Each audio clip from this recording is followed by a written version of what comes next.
leen bu baax internet yu Sans Limites TV kontaan teew fii comme ni ñu koy defee tous les soirs saa su waxtu yu jotee ñu am mbégte bu baax di leen dégtal seen jotaayu Kër Nandite yi di fi waxtaanee lépp loo xamante ni ay ponk la di ñeel actualité bés bi miin ngeen ko ci bile jotaay tous les mercredis soirs bokk na ci ñu ñuy àndal Cheikh Oumar Talla ma nuyu la bàyyi la nga nuyu internet yi. maa ngi lay nuyu maman di la ziar. delloo ziar bu baax di nuyu internet yëpp.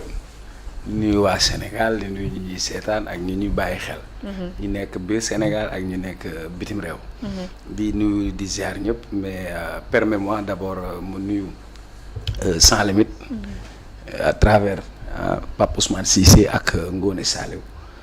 ndax démb am nañ taxawaay bu am solo boo xam ni représenté nañ groupe Sans Limites fële ca Blaise Senghor bi nga xam ni. dafa am activité bu ñu lancé. Sans Limites nekk en partenariat ak Achar Group nga xam ni dañu jël initiative yóbbu lu mot 500 supporters sénégalais fële ca Coupe d'Afrique des Nations au Maroc. Achar Group ànd ci aussi ak Sans Limites ci liggéey bu mel noonu démb nag ñu nekkoon en partenariat ak 12e Gaïndé main propre nga xam ni démb lañ doon def activité. mu nekk une activité à la fois culturelle et sportive pour lancer li nga xam ne mooy cette caravane donc mu nekk activité boo xam ne bu am solo la donc di nuyu ñëpp di ziar ñëpp voilà di nuyu waa Sénégal. ak waa Pékin. di nuyu ñëpp ak waa Fouta. ñu fas yéene ànd ak yow ci jotaay bi. comme ni ma ko waxee tey dinaa wéet nag. tout à l'heure suma xarit bi Serigne xam nga yenu naa ko fi keroog yenn yi ma ko yenu keroog looloo yaram bi xaw a yëngu Ouleymane aussi ñu koy ñaanal yàlla may ko prompt rétablissement di ñaanal bébé bi aussi mu am gudd fan ak wér voilà amiin yaa xam nga nag lu kenn di def ñaara ko dàq waaw ça c'est sûr mais on espère que dinañ ko assurer comme toujours alors miin ngeen ko ay ponk actualité la ñu fiy waxtaanee saa su ne donc dinañu ñëw ci li nga xamante ni jamono ji moo xew foofu ca diwaan bu Guinée Bissau ak résultat provisoire yi nga xamante ni tàmbali nañu ko fa noté ak ki nga xamante ni moo di Umaro Sissoco Embalo moom mi nga xamante ni gis nañ ni dañu ko daal di teg loxo moom mu yëgle ko ci ay kàddoom dinañ ci ñëw bu baax a baax waaye itam ñëw ci leneen muy ay mbiru Asma Khadija nekk journaliste foofu ca Sen TV moom nag mu daal di xamle ni que dañu ko fekk rek ci fa muy liggéeyee doon ko jébbal li nga xamante ni moo di convocation ngir rek ay kàddu yoo xamante ni teniroon na ko ci fan ñu génn jëmale ko ci le premier ministre Ousmane Sonko moom nag mu daal di ci def une réaction dinañ ci ñëw bu baax a baax waaye itam ñëw ci leneen muy mbiru ki nga xamante ni moo di Madiambal Diagne ginnaaw bu ñu dàkkaatee lépp loo xamante ni jëm na ci ñu daal di koy andi fi nga xamante ni moo di ci réew bu Sénégal ginnaaw li fi xew boobaak léegi dinañ ci ñëw bu baax a baax moom it réaction bi nga xamante ni def na ko waaye ñëw ci leneen muy situation politique bi nga xamante ni gis nañ ni mu ngi persister ba tey diggante le premier ministre ak le président de la République Bassirou Diomaye Faye dinañ ci ñëw bu baax a baax ci bile jotaay. alors woy leen di ànd ak ñun like partage puis abonné su ko defee mu yaatu ñu daal di tàmbali jotaay bi ak li nga xamante ni bokk na ci li ci gën a fës Cheikh Oumar Talla muy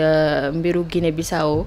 ak présidentielle bi nga xamante ni moo fa xew ki nga xam ni également moo fa nekkoon di Umaro Sissoco Embalo moom nag xam leen na ni dañu ko daal di teg loxo ginnaaw rek moom bi nga xamante ni defoon na ay calculam ba jàpp ni rek lu tolloog 65% wala lu ko wër waroon na ko am ci yile élection moom Embalo tey nag ñu gis ni wala sax ñu jàpp ni le contraire la ñu gis donte suba le résultat officiel yi war a génn foofu mais pour le moment ci situation bi nga xamante ni moo fa xew tey foofu ca Guinée Bissau ban regard nga ci am. waaw d'abord pour vous dire que ci situation wu Guinée Bissau dafay préoccuper le Sénégal et ce n'est pas la première fois parce que dafa bokk ci pays yi nga xam ni c'est des pays limitrophes donc au vu des relations d'abord diplomatiques mais aussi nous sommes liés parce que tout simplement bu ñu demee même dans l'histoire on parle de l'histoire du Gabou parce que tey mbaalo boobu ngay dégg moom mooy mbaalo yi nga xam ni ñoom ñoo nekk fii ci biir Sénégal nekk Kolda donc déjà am nañ ay relation yoo xamante ni jiitu na sax li nga xamante ni mooy ces états ethnie yi ngay fekk au Sénégal moom ngay fekk foofu mais beneen bi li tax muy préoccuper le Sénégal pour des raisons géopolitiques ak aussi des enjeux yoo xam ne c'est lié même à la sécurité. Le Sénégal a toujours eu à gérer situation Guinée-Bissau parce que déjà am nañ benn stabilité boo xam ne am nañ ko surtout avec la crise de la Casamance bi nga xamante ni c'est une crise pratiquement de plus de 40 ans. Donc bu njëkk ba doon na servir de base arrière à la Casamance. Au MFDC. Donc bu finalement ak la venue de Embalo ça a permis au Sénégal de stabiliser cette zone. Maintenant à côté le Mali est en train de sombrer donc est-ce que une crise post-électorale ou une crise politique en Guinée-Bissau n'aurait pas des répercussions sur le Sénégal. Donc pour man Sénégal dina ci jouer rôle am sur le plan de la diplomatie pour que stabilité boobu mën a am foofu. Maintenant am na yoo xam ne nag ça suscite des interrogations. Est-ce que c'est un coup d'État ou est-ce que c'est un coup d'éclat? C'est-à-dire? Parce que d'abord tout à l'heure je lisais le communiqué de son principal rival. nga xam ni dans son communiqué ils sont revenus pour contester li nga xamante ni mooy scénario bi nga xam ni moom la ñu wax ni moom mooy coup d'état. Ça m'a un peu réconforté dans ma thèse parce que quand j'ai vu que fan yii yëpp élection moom moo amoon les résultats officiels n'ont pas été encore proclamés. On avait prévu ñu proclamer que le 27 tey le 26 donc c'est à la veille. Ensuite ki ñu coup d'état il a eu le temps accordé interview pour ne dañ ko coup d'état. Coup d'état boo xam ni sans effusion de sang sans aucune contrainte sans aucune violence ñi ko coup d'état ils sont réputés être proches de lui. Donc moo tax on se pose la question est-ce que ce n'est pas un coup d'état qui a été orchestré? Ça demande des interrogations parce que c'est lui-même qui annonce avoir fait l'objet d'un coup d'état. D'habitude coup d'état su amee ñi def coup d'état taf dañuy dem communiquer ñëw ne la commission nationale de redressement wala commission nationale nangam. Mais c'est Embalo qui sort d'abord, qui a le temps de donner une interview pour annoncer qu'il a fait l'objet d'un coup d'état. Ça c'est un. Beneen interrogation bi ñii nga xamante ne lañu wax ñoo ko coup d'état moom sa famille est préservée moom il est préservé. Je me rappelle quand j'étais plus jeune il y avait un coup d'état boo amoon Guinée-Bissau bu metti woon muy le président Nino Vieira biñ ko coup d'état dañ ko rey bu metti après boobu léegi ñu nekkoon ci instabilité donc on a pensé que ak cette élection ça aurait permis à la Guinée-Bissau de retrouver quand même li nga xam ne mooy les principes démocratiques. Maintenant quand je lis aussi le communiqué de son principal rival il dit que clairement il dénonce ce coup d'éclat parce que pour moi ce n'est pas un coup d'état parce que tout simplement c'est un plan qui a été ourdi par Embalo parce que tout simplement sentant qu'il aurait perdu ces élections parce que les résultats officiels n'ont pas été encore proclamés. Pour que suñu leen def nañ coup d'état ñu indi armée bi gérer def benn transition nommé benn premier ministre par intérim après organiser waat ay élections pour ñu moom mu mën a bokkaat ci carte gi loolu moom mooy la thèse de son rival. Man nag jàpp naa ni au-delà de cette situation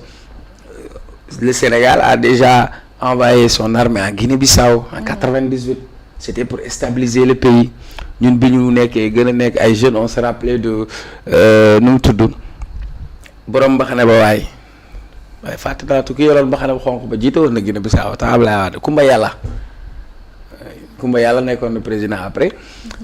après ñu am ay situation bu normalisée Abdoulaye Wade a eu ses rapports Macky Sall a eu ses rapports avec Embalo on a vu récemment Embalo dire que Diomaye c'est son frère. Maintenant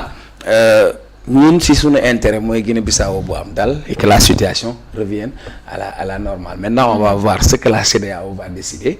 parce que la CEDEAO aussi la Guinée-Bissau fait partie de la CEDEAO et d'habitude ce qu'on voit c'est que la CEDEAO de prime abord il sort toujours pour dire que ils sont légalistes, qu'on doit respecter la souveraineté populaire, qu'il y a eu des élections, il faut que le processus électoral puisse aller jusqu'au bout pour que ñu xam kan moo am cette souveraineté populaire. Parce qu'en principe, l'armée doit rester dans les casernes. C'est ça le principe fondamental. Maintenant, au vu des développements, on en saura davantage pour savoir quelle sera la conduite de la CEDEAO. Est-ce que la CEDEAO va faire une force d'intervention, comme ce qui s'est passé par exemple en Gambie, et ça en fonction de l'évolution de la situation. Maintenant, comme naa yem ci benn côté yeneen yi nag moom bokk soxla. Oui, loolu mën nañ ko xaar fii ak suba. waaw fii ak suba donc rapidement il faut que officiels. CEDEAO intervenir. Maintenant il faudra que CEDEAO génn pour se prononcer par rapport à cette situation. Maintenant cette situation intéresse le Sénégal parce que ak le voisinage qu'il y a entre la Guinée-Bissau et le Sénégal, mais surtout pour des raisons sécuritaires. Su fekkee ni Guinée-Bissau sombre na, ça peut avoir des conséquences où ñu amaat une recrudescence quand même de la situation de la Casamance, surtout avec la présence du MFDC, parce que boobu ba léegi on a vu que le MFDC a été tenu ci benn étau nga xamante ni en Gambie normalisé nañ foofu mooy li nga xamante ni moo nekk au nord. Au sud ci front sud bi la Guinée-Bissau quand même a été stable et que gisoon nañ Sénégal ak Guinée-Bissau doon intervenir doon def ay opérations yoo xam ne de sécurisation entre les deux armées. Maintenant dans cette situation, c'est une situation qui doit être prise au sérieux et je sais que l'État du Sénégal prendra toutes les dispositions nécessaires pour pouvoir gérer cette situation. Oui, ci yeneen ñu xibaar sax ñu ngi xamal ni que dañu daal di organiser rek une réunion de crise autour du général te it le président renversé yaa ngi koy wax tout à l'heure muy Embalo moom il est libre ndax mi ngi jokkoo ak ñi nga xamante ni en tout cas ñoo nekk ci médias yi ngir jox leen ay xibaar yoo xamante ni mi ngi bàyyeekoo. mais loolu rek ça suscite des interrogations en fait parce que coup d'état boo xam ne yow tu es le premier à annoncer que dañ la coup d'état